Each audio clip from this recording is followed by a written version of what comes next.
newsmaker this morning had a meteoric rise in Ohio politics, but an equally fantastic crash back down to earth.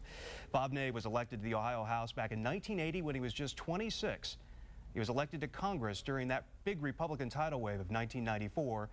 In the fall of 2006, he announced he wouldn't seek re-election. This while Washington lobbyist Jack Abramoff told federal investigators that Ney used his position to grant favors in exchange for lavish gifts. Then in late 2006, Ney entered a guilty plea to federal corruption charges, and in March 2007, he began serving a 30-month prison sentence.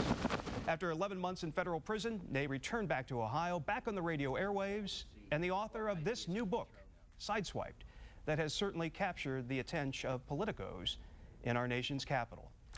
Congressman, welcome to Capitol Square. Thank you, Jim. Thank you. Let's begin. I mean, some viewers right off the top here may question whether Bob Ney, forced out of office, corruption charges, 11 months in federal prison, and perhaps most damaging of all, breaking the public trust, whether you deserve to be in the chair talking and whether there's anything that you can say that they would be interested in. How do you answer that? Well, I understand people's frustration. I address this, excuse me, in the book, What I Did, Criminal Behavior, the Bad Things, Apology to the Constituents, the wonderful people I represented. So I understand people would be skeptical.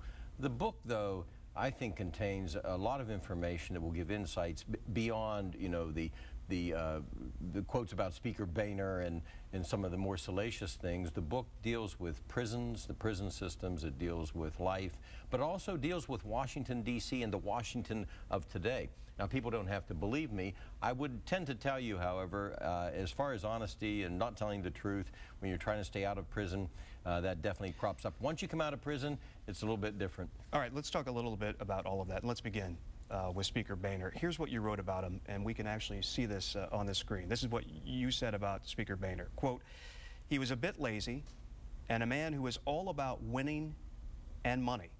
He was a chain-smoking, relentless wine drinker who was more interested in the high life, golf, women, cigarettes, fun, and alcohol. Tough words for your former colleague.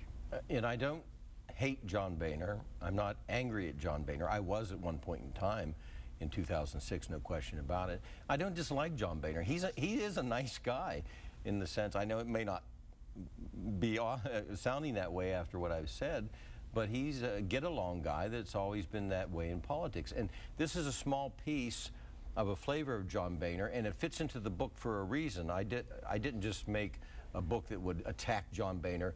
I chaired House Administration. I could put 100 stories in a book that would make a salacious type of novel. But I did it for a reason, because it fit into people knowing the flavor and character of the third most powerful man in America, third in line to the presidency, and also how he fit into the Jack Abramoff scenario of an untold story. This was the third most powerful man in Washington's response.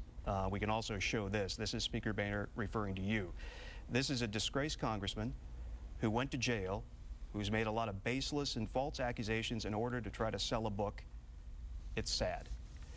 I guess to a bigger point and getting your reaction to that, I mean, you do say in the book that he was going to help you find employment, find a job if you stepped down, which you did if you resigned from Congress, but that didn't happen, which prompted some of this anger, although he denies that that happened. Well, first of all, I am a disgraced congressman. Second of all, I will always be a felon. I'm not going to ask for an expungement, ever a pardon.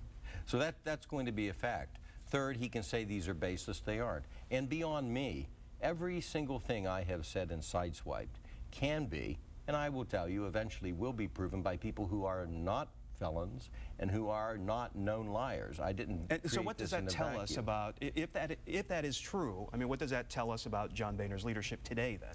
Well, I think the John Boehner you see today is the John Boehner I knew. John Boehner, I'll give him credit in a sense that he has to make this system that's very, very dysfunctional work.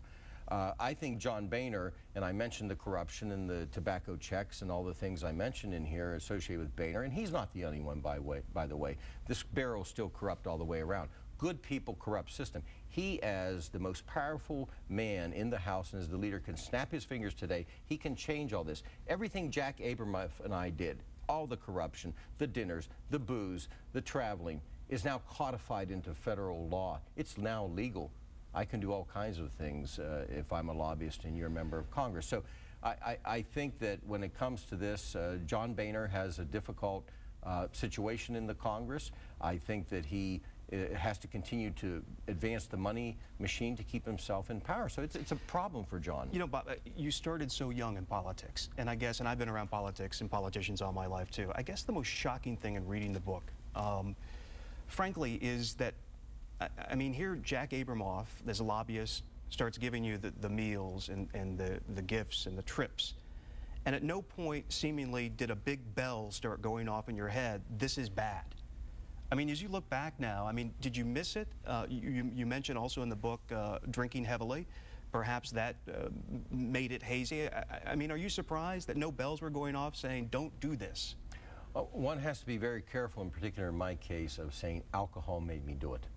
Alcohol was a factor, and I warn people. I have a whole section of One Day at a Time about recovery in this book that I think is very personally important for people to read. But as far as that bright line, A, I didn't care. B, in my mind, so what? He bought me dinners. I could buy my own dinners. I could buy my own booze. As far as a trip, that's the biggest laugh of all, because I was chairman of a committee. I could fire up the government jets, fly anywhere I wanted, spend 3 days doing anything personally I wanted to, golf if I wanted to. Do you view Jack Abramoff as sort of the middle that exemplifies everything wrong in Washington? I don't think he's the only person. I mean, is he the corrupt apple, you know, in the barrel, or is the system corrupt? Now, I think the system is corrupt. Now, Jack was charismatic, as my former chief of staff, Neil Volz, always said. He could talk a dog off of a meat truck. So, you know, the guy was, the reason I sought Jack Abramoff out and fell over that bright line. To answer your question, did I know? I knew things were wrong. I just didn't care. And there were times when I did say, oh, wow, that's bad. Well, who's ever going to know?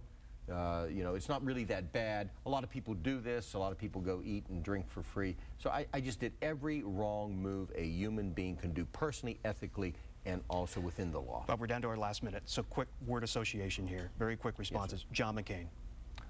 Not a maverick since the movie came out. George W. Bush. Very aggressive, took us into a war that didn't exist with weapons of mass destruction. Karl Rove. A very, very smart architect. And John Kasich. A good man, is the reason there was a balanced budget and a good governor. Mark Sanford running in South Carolina. Has a chance to win. Has a chance to Absolutely. win. Anthony Weiner, there was talk in New York he might attempt to come back. Will you attempt a political comeback? I have no plans at this time. Never say never, but no. Is that a good answer? It is. All right. Sideswiped. Bob Ney, interesting reading. Thanks for coming in today. Thank you.